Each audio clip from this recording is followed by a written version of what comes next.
The opinions and views expressed in the following program are those of the speakers and the host, and do not necessarily reflect those of Yoakley Scott Corporation and your sports network. Yeah, I've been closer to Jesus before, so can you help me out? Oh, can you help me out? Am I on my own? Am I on my own? But can you help me out? Am I on my own? Am I on my own? Or can you help me out? Can you help me out? I've been scared to look in my soul.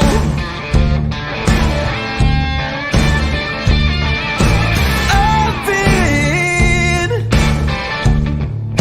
afraid I would follow the road. Yeah, afraid of the things I've been told. Hello, everybody. Welcome inside a Wednesday episode of Running Point on YSNLive.com. Brought to you, as always, by Greenwood Chevrolet in Austin Town. Anthony Hartwig with you. And as you know, it's Wednesdays, which means it's Wrestling Wednesdays with Gary Altizer. Gary joining us again for episode 11. We're in week 11.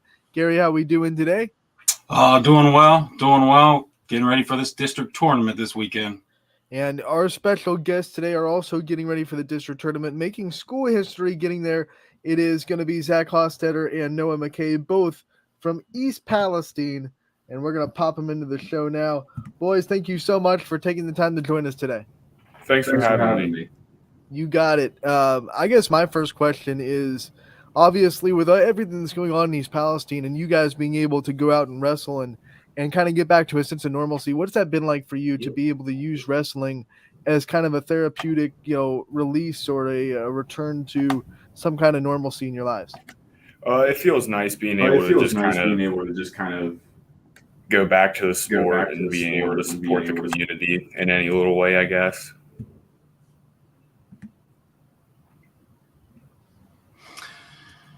So you guys are making history at your school. You're the first two to ever do it.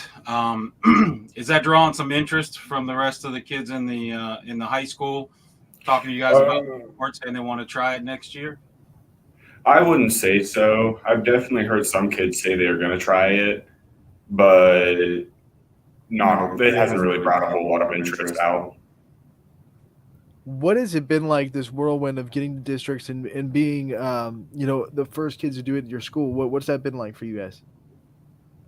It's a major accomplishment for both of us that we both achieved. Very proud of him. Oh, so you guys are getting ready for district tournaments, the first time, obviously, in your school's history. You guys have, you haven't experienced this yet, but you know that if you win, if you get in the top four here, you head to the state tournament. What are you guys doing to prepare? What are you doing to make sure that this moment isn't too big for you? How are you mentally getting prepared for this weekend? I'm just going to take it the same as any other tournament that I've wrestled. And we've just been practicing a little bit harder this week than we normally have, just trying to get ready for the newer and tougher competition. Zach, what are you doing to get ready for your end on wrestling for districts? What are some things you're doing to get ready? I'm just working on just everything I have to work on. Shots are the main thing. I've been working on a lot of shots lately. Just trying to be my best for districts. So are you guys still practicing at home in your wrestling room at East Palestine, or are you guys traveling around a little bit this week, trying to see some different people? We've been traveling around. We've been going up to Boardman. They've been having some other schools come up there as well, along with us. We've been getting a lot of good work there. What's it been like to have, another school be able to allow you to do that and to open their arms and say that, yes, you can come practice in our facility? It definitely shows a difference in intensity and what we need to raise our intensity up to in the room as a team and not just like individuals. We just all need to come together and just all put in the effort that we need to, that 100% effort. So as this is a new sport there in East Palestine, it's starting to grow. Things are starting, you're getting more and more guys and females out for the team. What does it mean for you two to be the ones that have set the foundation for this, for this sport and, for this team? What does it mean to you guys to see it building? That was ultimately my goal because I knew we weren't going to be able to branch out and become that big overrunning team because of how young our team was. But I'm definitely glad to see that we're improving and we're building to become a bigger and better team just overall. Zach, for you and your perspective, Gary's question in the same light, what's it been like to kind of try to build this program? It's been hard. Trying to get kids to actually come out and try it is quite difficult, but the kids that actually come out and try it, they do enjoy it a lot. So for this weekend, do you guys have any goals? Obviously, I'm sure you want to get to the state tournament, but other than that, is there anything else that you two are focusing on for this district tournament? Just making it out alive, I guess would be the only thing to say. What are going to be some of your keys to doing that, to accomplishing that, Noah? Not get in my own head. I just need to focus on what's in front of me and just take it one step at a time and only just face my opponent that's in front of me. And then Zach, I'll turn the question to you. Same kind of question. What are some of your personal goals this weekend, and what are some things that you think you're going to have to do to accomplish them? Well, my personal goal is just to make it to the second day. If I make it to the second day, I think I'll be doing good. Personal goals, I would like to shoot a lot more, make a lot more offense. Just try to stay out of my own head and just wrestle the person that's in front of me. So a lot of things have been going on in East Palestine recently. Have you guys found the distractions to kind of been too much, or are you trying to just keep your heads down and focused on what you're doing? We all hear wrestling's 90% mental, and you both mentioned that you don't want to get inside your own head because that can really mess you up when you're on the mat. So while you're dealing with what you have to do now with going to the district tournament, being the first ever in your school, how are you guys blocking out all the noise from everything else that's going on in East Palestine? It's just kind of like whenever I step into the wrestling room, I just forget about everything else. Whenever I step onto the mat, I forget about everything else. It's just I'm right there on the mat, and I just don't really think. It's just I'm there. What's it like, wrestling, and obviously you've been wrestling for a long time. If you look back into your, starting of your wrestling career, how do you think you guys have grown since you started wrestling? I'll start with Zach first, and then Noah can answer that question after him. I think I've grown quite a bit. I switched up my style and I went offensive this year. I've been wrestling defensive my whole life, and we've realized that won't help me anymore. So I've went to offensive, and I think it's helped quite a bit. What about you, Noah? A lot of it was going through different schools, growing up, wrestling for a bunch of different places, learning different techniques from all different schools. All different schools have different identities and how they wrestle.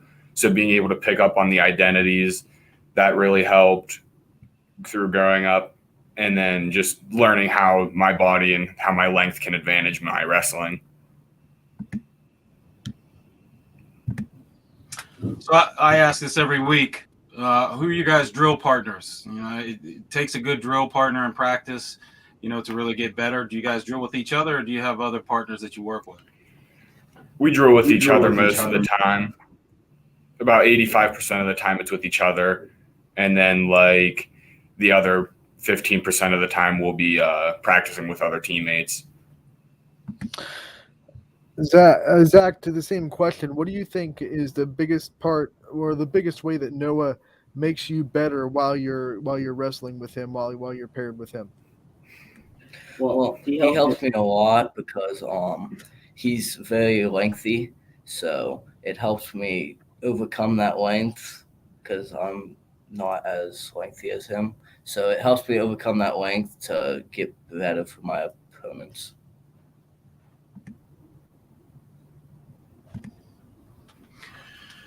So, what do you guys think you have to do to get the sport more accepted in that East Palestine community? What have you guys noticed that's maybe brought some more attention to it? You guys having a lot more home matches? Have you had an assembly match yet where the whole school gets to come and watch? What is it you guys see that's going to help in the future build this program? We just kind of have to put it out there as a school and show it more, I guess. That way people can actually acknowledge it and see that it's here, and that way it's shown, I guess. For you, what would it mean to you if you were able to see this program grow? Obviously, you guys have put a lot of work into it. In maybe let's say 4 or 5 years, you look down, you look over at East Palestine, and you see, 6 or 7 more wrestlers in the program. What would that mean to you, being some of the first members to really go into districts and succeed in the program? I would love to see that, just as everybody, just to see more people come in and help them adapt in the sport. It's overall better to see more people in the sport, just because it's not as big as a sport as football or anything else, but it's just good to see people in it. Okay, so we have to ask this question every week too. What's your guys' favorite post weigh-in meal? Ooh. I'd probably go with 2 egg McMuffins with a hash brown on each one. Oh, yes. That's a good one. Zach, what about you, bud? Oh, that one is hard. Probably sausage, gravy, and biscuits. That's a good one too. Oh, there you go. I think that is a phenomenal way to send you guys off. But before we do, I want you guys each to kind of give a shout out to all the people that support you, all the people that you wouldn't be here without, the people that are always in your corner. We'll start with Noah, and then we'll go to Zach. So Noah, give your shout outs to whoever you want to, shout out. I just want to say thanks to everybody that's ever cared for me, showed for me, and just put in the effort for myself. I'm going to put in the effort for everybody else that has. All right, Zach, your turn. I just want to say thank you to just everyone that stayed in my corner. My dad is a big part of this. My mom, my grandma is a real big part in this. So I just want to say thank you to everyone that has stood by me. Well, guys, I want to say thank you so much for taking the time to join us today. It was great to hear from you guys. You know that us and YSN and everybody at YSN keeping the East Palestine community in our very minds and our thoughts and everything like that. Great to see you guys succeed the way you have. Congratulations on everything. Good luck in districts, and we hope to talk to you again real soon. Yep, thank you. Yep, Thank you. That were 2 wrestlers from East Palestine, both going to districts. First time in school history that they're going to be able to send wrestlers to districts. Zach Hostetter and Noah McKay joining us. We thank them for their time. Gary, I know you know them pretty well. You wrestle them in the EOAC. And what's it mean to you to see programs be able to send their first wrestlers in program history to state? I mean, it's a big deal, and it's great to see for that East Palestine program. Coach Hostetter's put in a lot of work there. Starting a wrestling team from scratch. We've talked about this before. It's so hard to do. Well, doing that at a school district where there is no history, there is no tradition, you're starting from scratch with a sport that's extremely difficult to start from scratch because you're not doing it in the backyard. If you are wrestling, you're not wrestling with the same rules.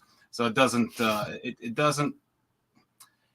come easy. It takes a lot of mat time to do that. And when you're starting it in a district where there hasn't ever nobody walked through the halls, dad, or very few, I should say, grew up wrestling and talking about it. It's just not a part of the community there. So to see them be able to get a couple of guys to the district tournament, especially for that East Palestine community, where they need some good things to look forward to, I just think it's great all around. And hopefully this will spawn some more interest in it from the kids walking in the hallways, because that's the first battle that you have to fight as a wrestling coach, is just reaching out to the kids and getting them to come out on the team. You've wrestled against them. You've coached against them. You've seen them plenty of times. What do you think on the mat makes Zach and Noah, so special and able to get them past sectionals and districts?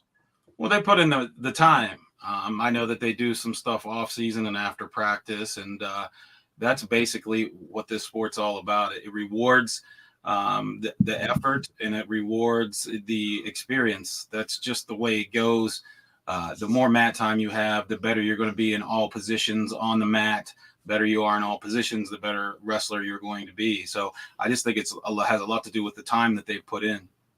When Zach was talking, he was talking about transitioning from a defensive wrestler to an offensive wrestler. This first wrestler that really, talked about being defense versus offense. Kind of go into what the differences are and maybe how hard it is to get a kid to adjust to becoming, defensive versus offensive. Well, defensive wrestler. When you're a defensive wrestler, you have to wait for your opponent to do something and then counter it, or move on from there. So you're kind of waiting for things to happen. You're letting things kind of just come to you, and then responding. A lot of defensive wrestlers get into close matches, or you'll find low scoring matches because they're not trying to score. They're kind of not wanting to make a mistake and waiting for their opponents to make a mistake. Where being an offensive wrestler, you have a lot more margin for error. So if you're an offensive wrestler and you maybe make a mistake and end up on your back and fight off, you can come back from that. As a defensive wrestler, sometimes you can't, because you're not trying to score as much. You're just trying to wait for your opponent to make a mistake or trying to take advantage of what your opponent's done.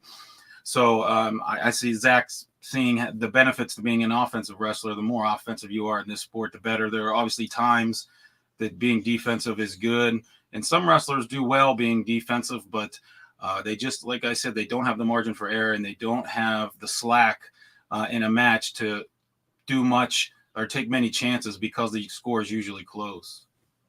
And then, obviously he said he had to transition from it. I mean, you've coached a lot of wrestlers.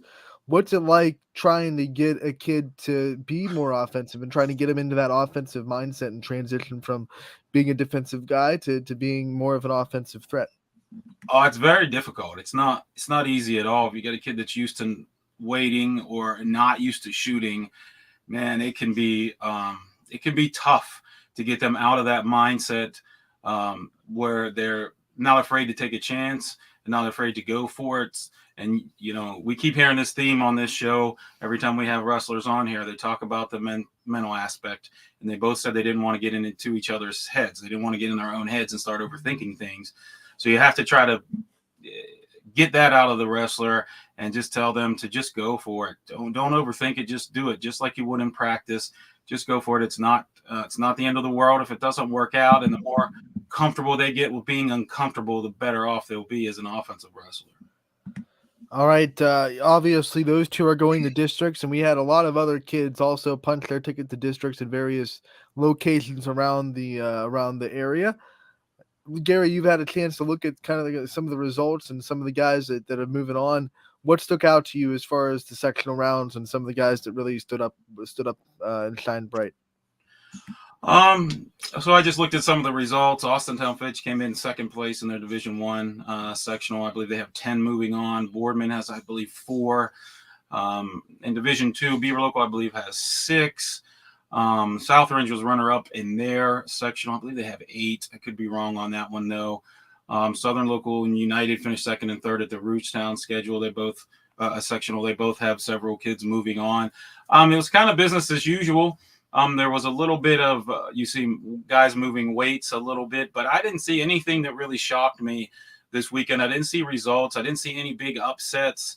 I didn't see any guys that should have been moving on that didn't, except for maybe one at our sectional. Other than that, it was kind of went how you expected. The sectional tournament is the first step, and a lot of the schools you see at the sectional tournament you've seen during the year, so you kind of get a feel for what's going to happen.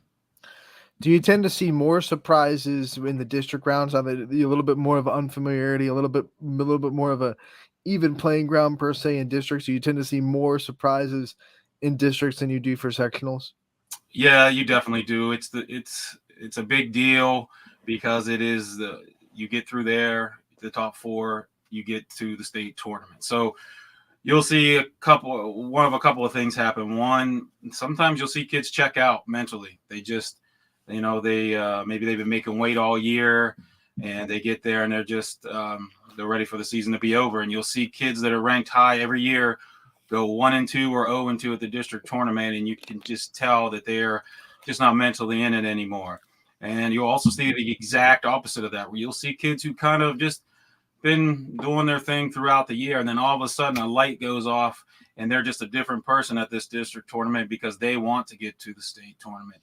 So those are the kind of the two things that you'll see, and you definitely see a lot more upsets, and you'll see a lot more surprises at the district tournament because everybody wants to be in that top 4. There's 16, only 4 of you can go. So you'll see things, just crazy things happen, close matches, overtime. I mean, it's the semifinal, the consolation semifinal round at the district tournament is the most stressful round for any coach or wrestler, you ask me, because it's win or go home. And we call it the blood round. That blood round is where, dreams come true and hearts are broken. So it's most definitely a place where you'll see some surprises. Fans of other sports probably listen to us talking about the wrestling tournament and get a little bit, surprised that, you in other sport of your district, regional, state, there's no regional in wrestling. You go right from qualifying for districts, and then you districts qualifies you for state. That being said, how widespread are these districts? I mean, are they pretty much teams from your region and other sports come into your district for wrestling? Like, for example, we just saw Canfield playing a regional basketball last night, and CVCA was there. Canal Fulton Northwest were there. Not teams that would necessarily be in our district, but they are teams that are in our region. So how widespread are these wrestling districts? So, I mean, it's split up into Northeast, East, Central, and I believe Southwest. It's basically just 1/4 of the state, geographically is all that it is. We're in the Northeast, so I believe we are, in fact, I know we are the farthest south team in that Northeast district. The next schools south of us, which would be Edison and Toronto, they're both, I believe in the Central.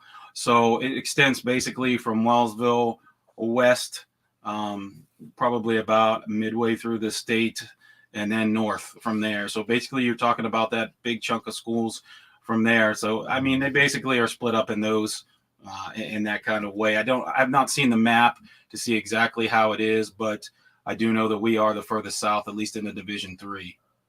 So I'm sure it's just like, you'll see the teams that you see in your basketball regionals or your baseball regionals. Yeah. Those teams will be involved in the districts. Dalton is probably in somewhere in the district for wrestling. They probably have, a few wrestlers with how good their other sports are. So that just for fans of other sports that are tuning in, just expect teams that you would probably see in a regional and other sports in these districts for wrestling. Let's talk about how you guys did in districts, how you guys were able to come out of your district, your sectional round, going to districts. Yeah, Mason Sims won the 106-pound weight class. He pinned his way through the tournament. He had a really good tournament, had a couple other alternates. We did about what I expected we would do, and a couple of my younger guys, they continued to show some improvement. I'm excited for them for next year. But Mason, he really did a great job. He went in and he took care of business. He didn't mess around, and he got the first place. And that means if you're first place at the sectional, that means your first match you get to meet a fourth place placer from a different sectional. And then if you win that match, you get the winner of a second and third place match, which means from 2 other sectionals, a second place, and then a third place from a different sectional wrestle, and you go on from there. So basically, if you win your first 3 matches, you're going to the state tournament, and being a sectional champ is the best way to set yourself up to do that. So, also want to give a shout out to Waterloo, who had a couple of wrestlers move on. As everyone expected, Justin Fox, he's one of Waterloo's best. He moves on. So does Dubs Porter. Jeremiah Willis moved on from Waterloo. Braden Robinson is moving on as well, and Aiden King, also from Waterloo, will all move on to districts as well. So Waterloo, one of the teams that send us results, so I wanted to make sure they got shout out as well. Very good wrestling program, especially Justin Fox. He has a chance to really make waves in districts. Yeah, Coach John there does a good job with that Waterloo team. They're a fun team to be around. They're really cool guys there, and he's got a couple guys there that can make a run for that state tournament. I know Justin Fox is returning state qualifier. So seeing them do well, it's pretty much what I expected. They had a good sectional tournament. I believe they finished in like 4th or 5th place overall. And another thing, there is no regionals in wrestling, but the sectional and district is a lot different than it is like in basketball. Some of the basketball sectionals have like 4 teams in them. Our sectional had 14. So Right. your sectionals are pretty much everybody else's district in every other sport. You could basically think of them like that because there are a lot more schools involved. And then in the district, there could be, heck, I don't know how many. You could have 40 something schools or even more than that that have kids represented. So it's a lot different because it's an individual sport. And I'm not sure what swimming is like, but I do believe they have a sectional district and then a state tournament. So it's probably set up similar to that.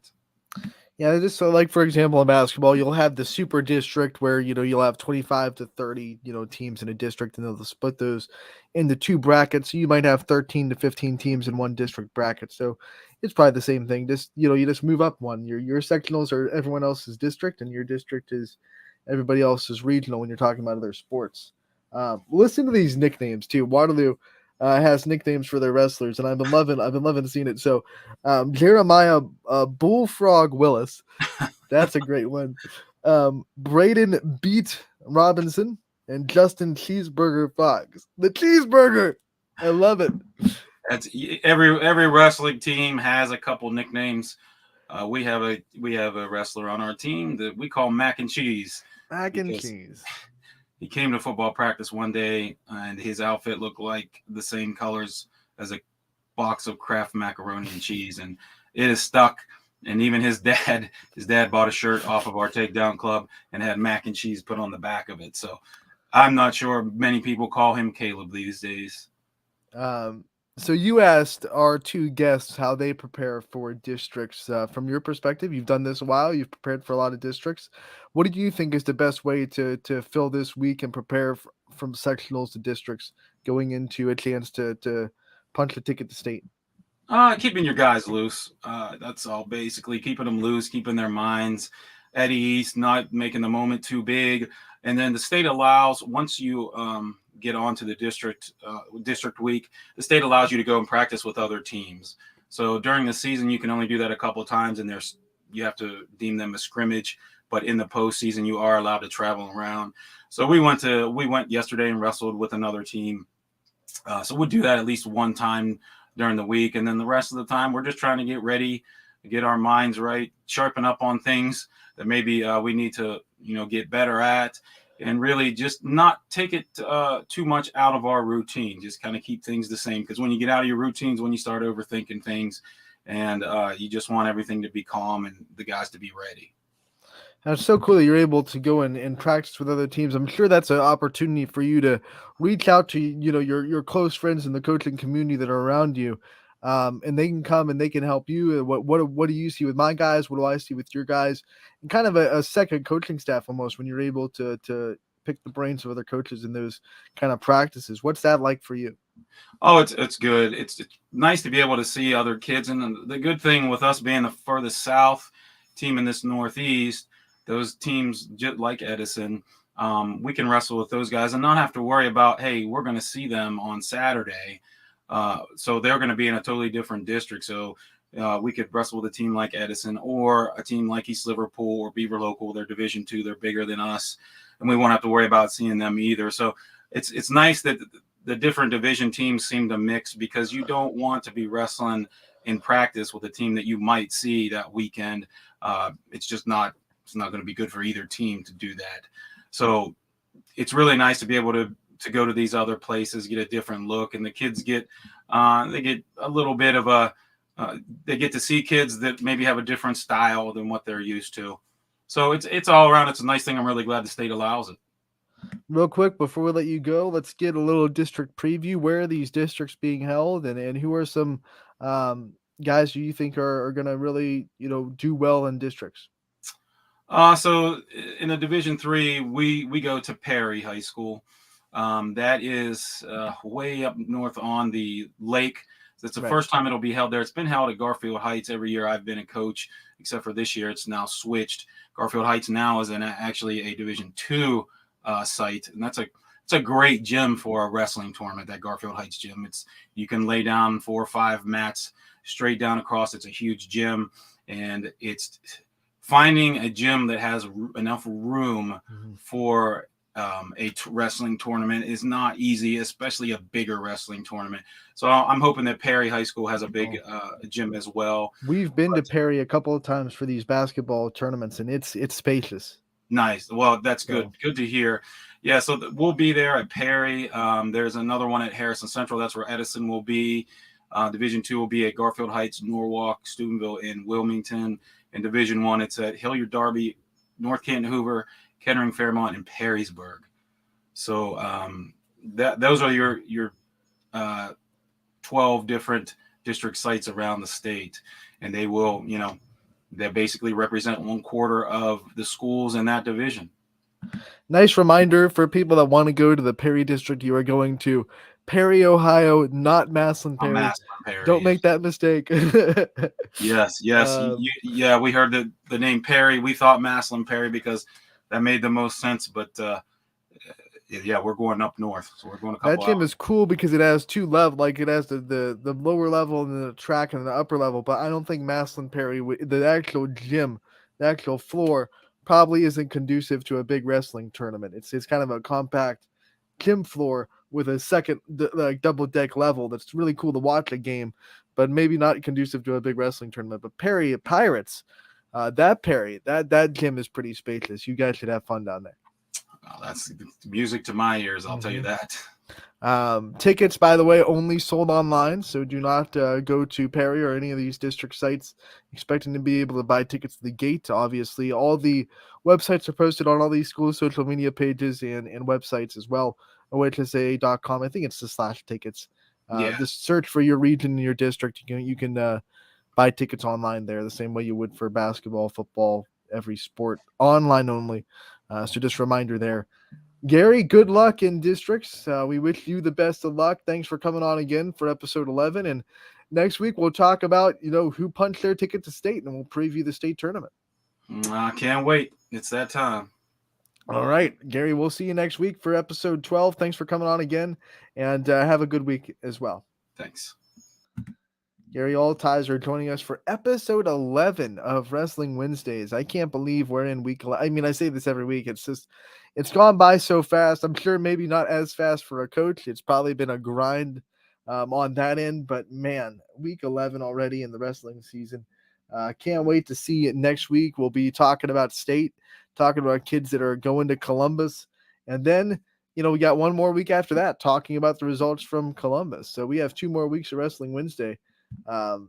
So get your popcorn ready, because these are when the stars shine the brightest in districts and in state the next week. So can't wait for it. And we're going to take a quick break. When we come back, we got basketball to recap. There were boys district semifinals last night, and there were girls regional semifinals as well. So we'll be right back on Running Point and talk about all that brought to you by Greenwood Chevrolet in Austintown.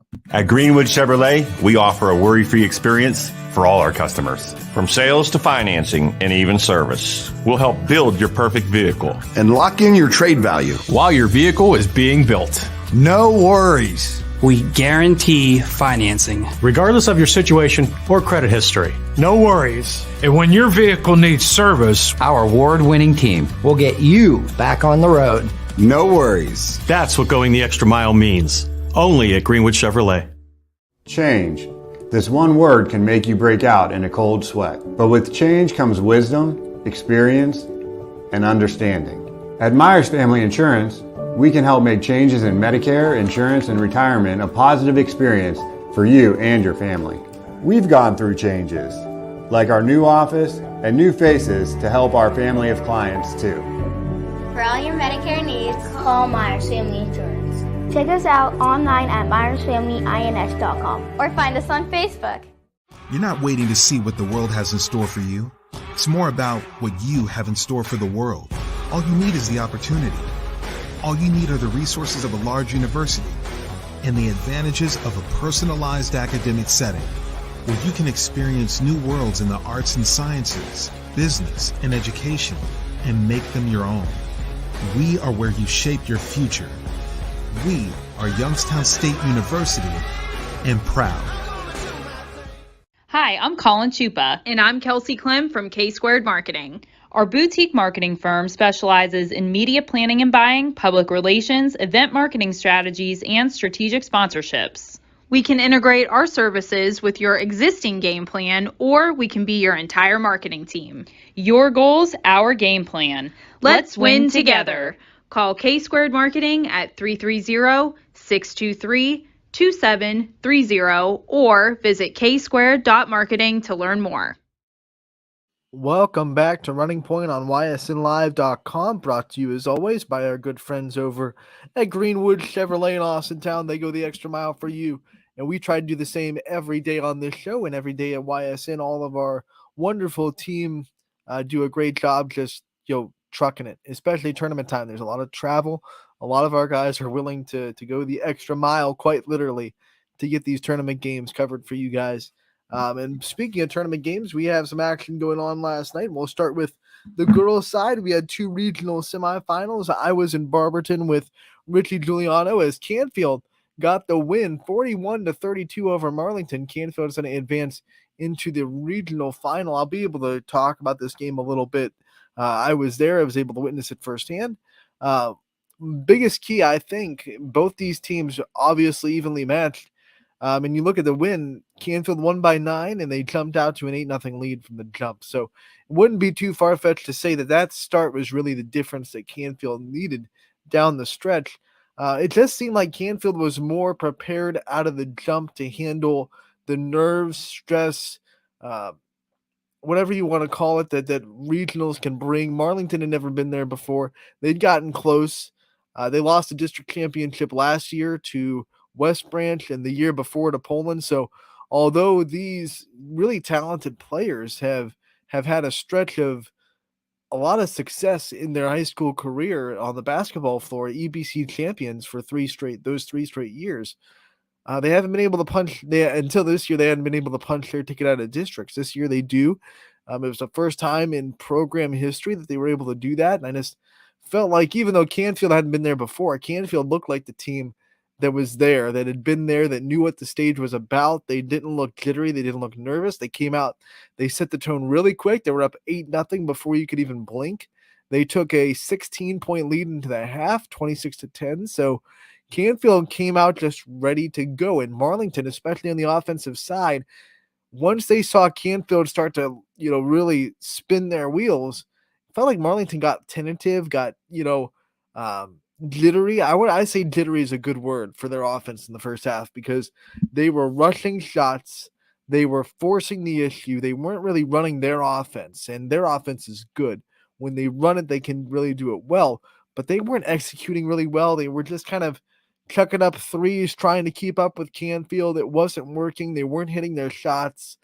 They weren't good shots either. They weren't shots that came out of their offense. They were just they could feel the pressure, and their shots and their offense just didn't flow.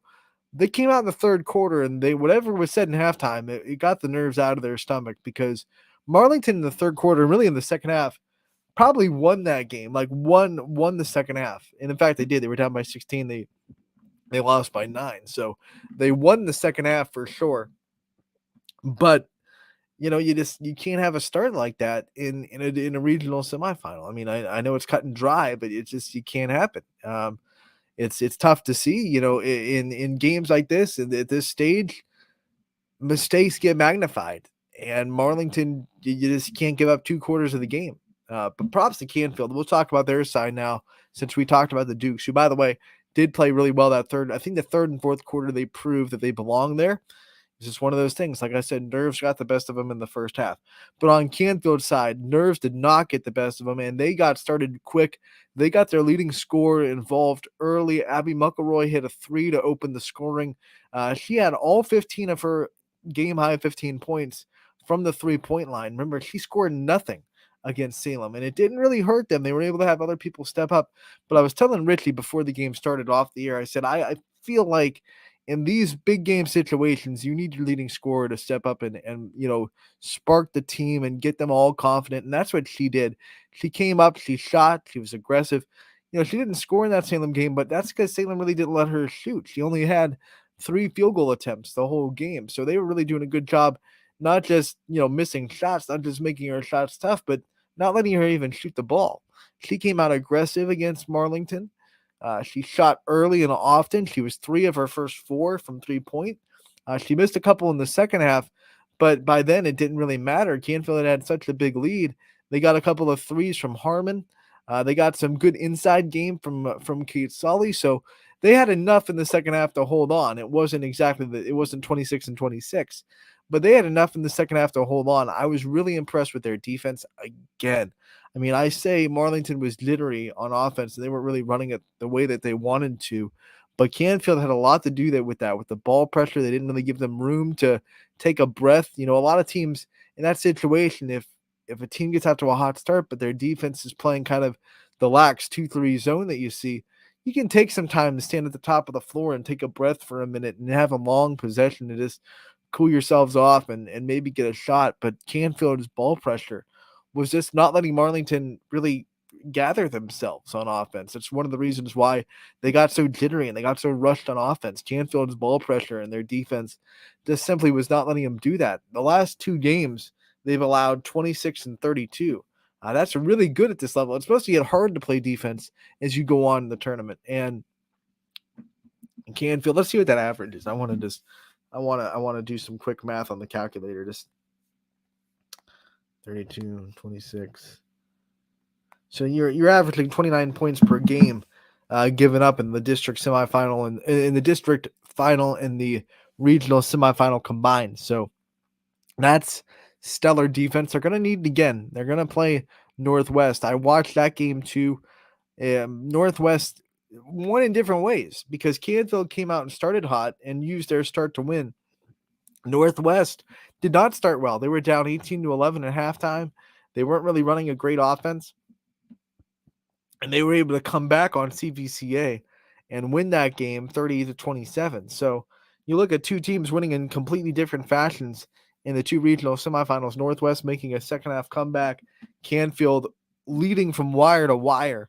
And I thought Northwest, watching that night, I think CVCA is a better team. And I think they proved that during the regular season, beating Northwest twice.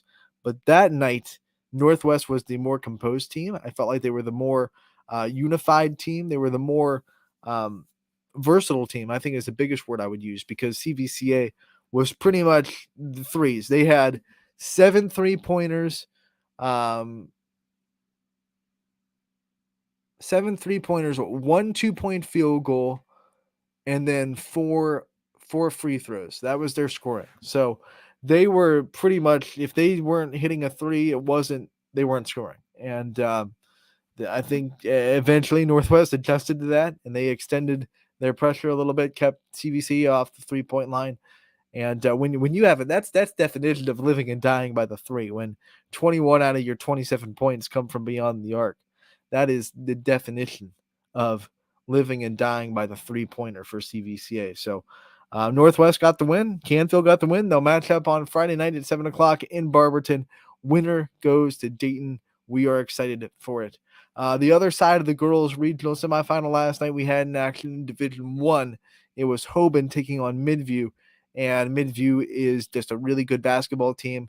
It was 16-15 Midview after one quarter, and then they had a 20-1 second quarter to really take control of that game, and they didn't really let go of it in the second half. Hoban had a great season, but like I said with Marlington, you can't give up those quarters, and in this stage, mistakes like that or hard times like that get really magnified, and you can't do that against a really good team. And unfortunately for Hoban, came at the wrong time. They had a slow quarter, and Midview took full advantage of it. They are a very good basketball team. They're one of the favorites to win the state. Hoban put up a good fight. They are 4 straight district championships under their belt. Congratulations to them for a great season. I know we came in kind of halfway through as we signed Hoban back in the middle of basketball season. We didn't get to see firsthand Coach Pamela Davis's 600th career win, but she got that as well as part of this season. 600 wins, 4 straight district championships. A great season for the Knights. It comes to the end in the regional semifinals. But we tip our hats to those girls. You'll be able to see very soon an interview with Mackenzie Edinburgh. I was able to conduct that yesterday. So we were able to put that up very, very soon. So you'll have one last hurrah, one last interview from that team as well. We already talked to all 3 of their seniors. They're great leaders. They're going to go on and do incredible things. And hey, who knows? You might see a couple of them or at least one of them. You're going to see at least one of them in that All-Star game coming up on March 25th. Remember, rosters will be out for that All-Star game, shortly. Stay tuned to it. We have to get out our invitations, get our RSVPs in order, but we will have rosters for that All-Star game on the 25th at YSU Beagley Center. Going to be a fun time. Make sure you get out to that. So now that we've gotten the girls' recaps out of the way, let's go into boys basketball. Boy, did we have a thriller in Warren Harding South Range.